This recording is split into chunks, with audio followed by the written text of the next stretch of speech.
Hello students, in this presentation I will discuss about Mendel's second law, that is law of independent assortment. We have already known that Gregor Johann Mendel is aptly called as the father of genetics because through his experiments on Pisum sativum, that is garden pea, he was able to formulate the laws of inheritance or laws for the transfer of characters from parents to offspring. And he published his work in the paper titled Experiments in Plant Hybridization. And we have also learned the first principle was the principle of segregation, in which through monohybrid cross he was able to conclude that the particles or factors were transmitted intact through the gametes from parents to progeny. During sexual reproduction, the members of each pairs of alleles separated into different reproductive cells or gametes of male and female parents. And then this gametes fuse and gives rise to the progeny. Mendel called this separating or segregation process as splitting of hybrids. Thus, pair factors or genes separate from one another and are distributed to different sex cells or gametes. This is called as the law of segregation or law principle of segregation. Then Mendel crossed plants that differed in two pairs of alleles. In this cross, designed to clarify the relation of different pairs of alleles.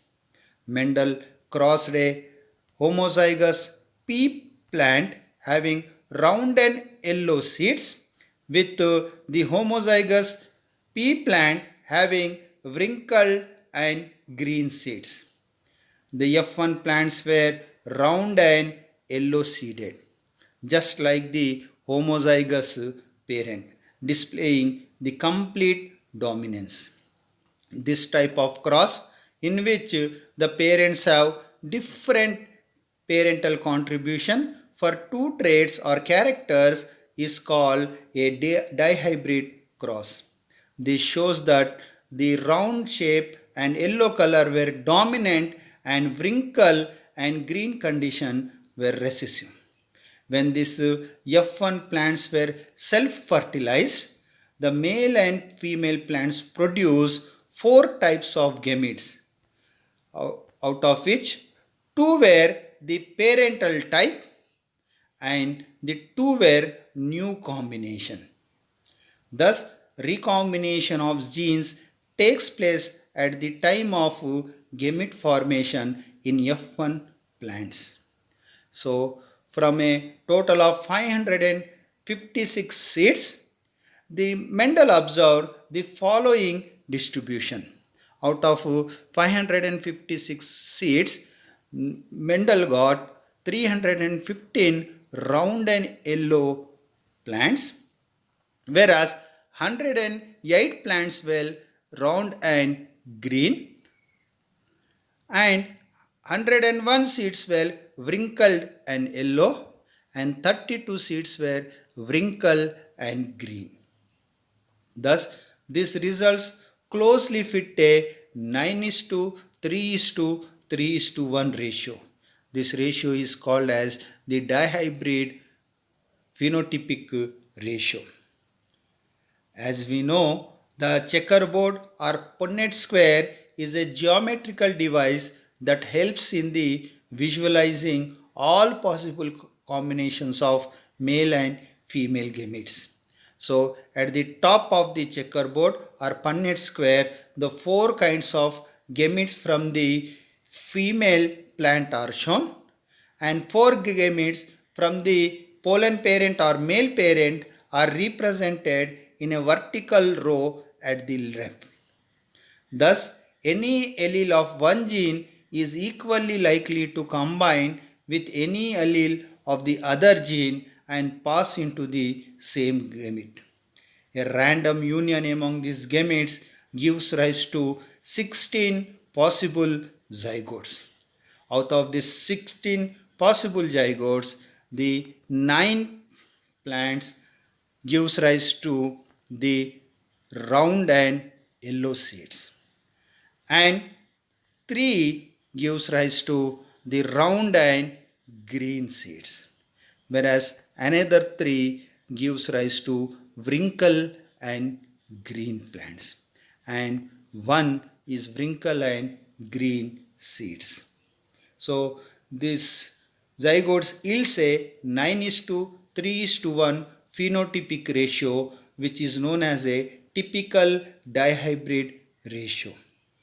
Two of these traits were similar to the parental combination. So round and yellow seed and wrinkle and green seeds were that of the parental combination, while the other two were new combination, that is the round and green seeds and wrinkle and yellow seeds were the new combination. So this 9 different, from this we get 9 different types of genotype. So you can see here, the first is the homozygous round and yellow, which is 1. Then we get the homozygous round and heterozygous yellow, we get 2. Then heterozygous round and homozygous yellow, we get 2. Then heterozygous round and heterozygous yellow, we get 4. Homozygous wrinkle and homozygous yellow, we get 1. And homozygous wrinkle and heterozygous yellow, we get 2. Heterozygous round and homozygous green, we get 1. And heterozygous round and homozygous green, we get 2. And homozygous wrinkle and homozygous green, we get 1. So this ratio, that is 1 is to 2 is to 2 is to 4 is to 1 is to 2 is to 1 is to 2 is to 1, is called as dihybrid genotypic ratio. So this is the phenotypic dihybrid ratio is 9 is to 3 is to 1, and the genotypic dihybrid ratio is 1 is to 2 is to 2 is to 4 is to 1 is to 2 is to 1 is to 2 is to 1. The results showed that assortment of 2 independent pairs of the alleles, each showing dominance of one member.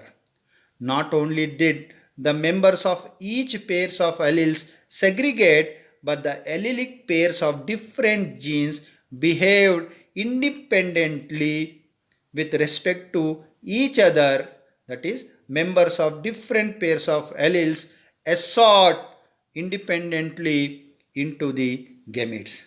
According to law of independent assortment, the factors or genes for different pairs of contrasting characters present in parent assort or separate independently from one another during the gamete formation. So this is the law of independent assortment. Then Mendel used 2 types of test to distinguish homozygous one from the heterozygous having the same phenotype. So if a homozygous tall plant is self, it will breed true, producing only tall plants. But when heterozygous tall plant are self, tall and dwarf appear in 3:1 ratio. So when the F1 individuals are crossed with one of the 2 parents from which they were derived, then such a cross is called the back cross. So back cross is where the F1 individuals are crossed with either of the parents, either of the dominant or the recessive parent. When F1 is crossed to the parents with dominant characters, no recessive individuals are obtained in the progeny. So here we can see that when a cross is made between the F1 plants and the dominant parent, we get the three types of, that is two types of gamete, that is we get the capital T and small t from the heterozygous parent and only capital T from the dominant parents. And when they combine, so they gives rise to only the dominant parents. They gives rise to only the dominant parent and no recessive individuals are obtained in the progeny. So this is called as the back cross.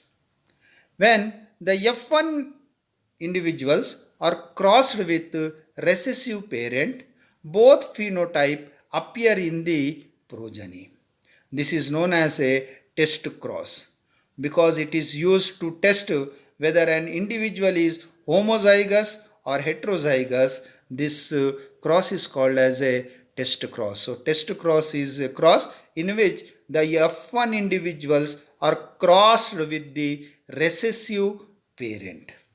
So when in monohybrid test cross, so this is the monohybrid test cross where a parent having varying in only one character, that is here the tall and the dwarf parents.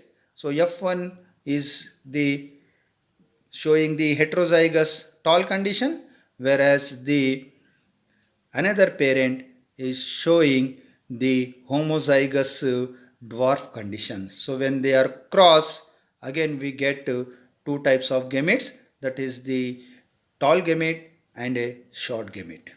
And when we cross, what we get is a first is a both the tall parents we get. So this ratio, what we get is that we get a both tall and short parents and we get a ratio of 1:1. Whereas in dihybrid test cross, here the round and yellow F1 parent is crossed with the recessive, that is the wrinkle and green parent, and we get the four different types of gametes.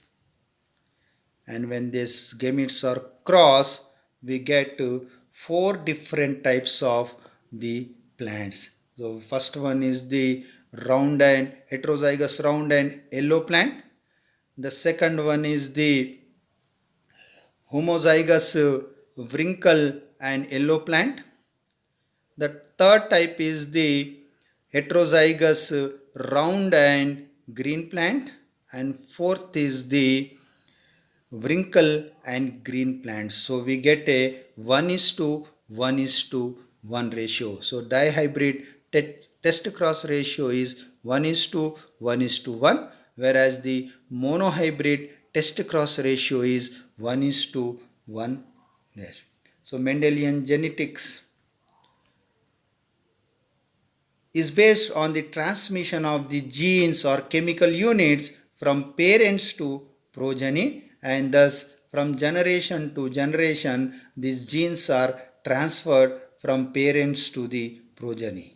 The mechanism of transmission includes first the segregation, that is the segregation of pairs of alleles into different gametes, and the second is the independent assortment, that is the independent segregation or separation of members of different pairs of alleles as demonstrated in dihybrid crosses. Hereditary mechanism operates in all plants and animals. Probability is involved in genetic mechanisms and must be recognized in predicting the transmission and expression of both dominant and recessive alleles. Thank you.